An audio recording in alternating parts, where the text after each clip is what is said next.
I'm open like hell. I'm not doing. I've been deleting a lot of stuff, so I have room to finish this thing up. Uh, 1619, French man of war, blah blah blah. Here we go. You know, the Portuguese man of war came in 1619 to Virginia last year. They were talking about the 400 years. I've done previous videos disputing that, but this mentions it. But what it says is, over a period of some 100 years between 1650 and 1750, the face of American slavery began to change. Began to change from the Indian to the blackamoor African. The unsuitability of the Native American for labor-intensive agricultural practices, their susceptibility to European diseases, the proximity of avenues of escape for Native Americans, and the lucrative nature of the African slave trade led to a transition. But in spite of a later attempt to differentiate the African slave from the Indian, African slavery was actually imposed on top of a pre-existing system of Indian slavery. In North America, the two never diverged as distinctive institutions. That means the Indians and the Africans were, as far as being slaves, had the same legal status.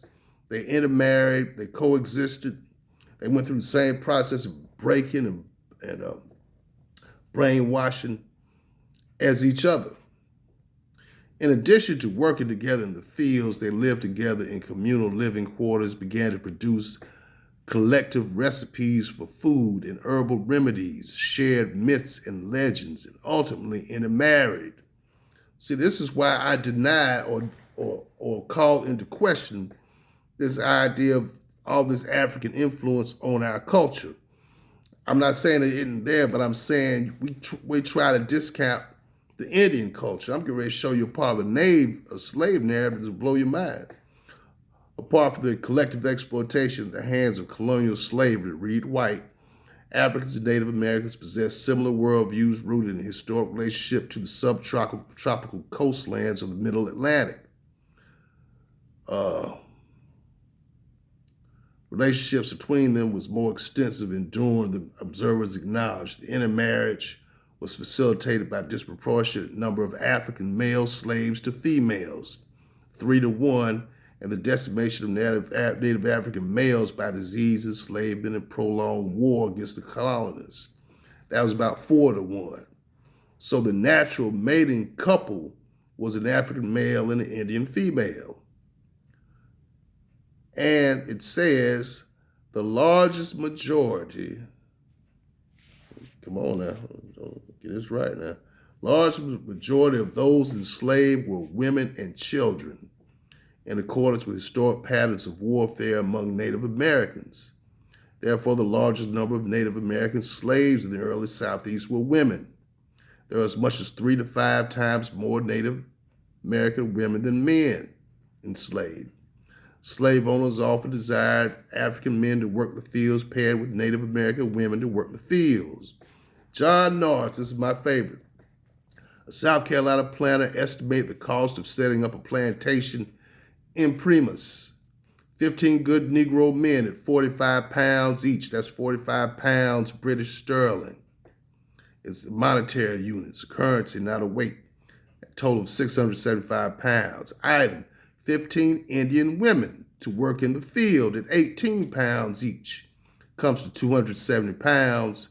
Item, 3 Indian women as cooks for the slaves. Basically, you can spend 1,000 British pounds sterling and buy 33 souls, of which 18 would be Indian women and 15 would be Negro men, and we're presuming Negro is African, even though the Portuguese referred to the natives of the Americas as Negros. Negros de Isla, that means natives of the island. Negros de Tierra, which means natives of the continent, basically the South American continent. So it could have been South American imports as well as Africans. Leach Wright suggests that the presence of so many slaves from southeastern Indian nations where matrilineal kinship was the norm helps to explain the prominent role of women in slave culture. As Native American societies in the Southeast were primarily matrilineal, African males who married Native American women often became members of the wife's clan and citizens of the respective nation. Now that calls into a question. The reason why Native Americans, so-called Native Americans, $5 Indians, pretendians, are afraid to take DNA tests is because, one, they want to have the illusion of being genetically related to the people that came over from the Bering Strait.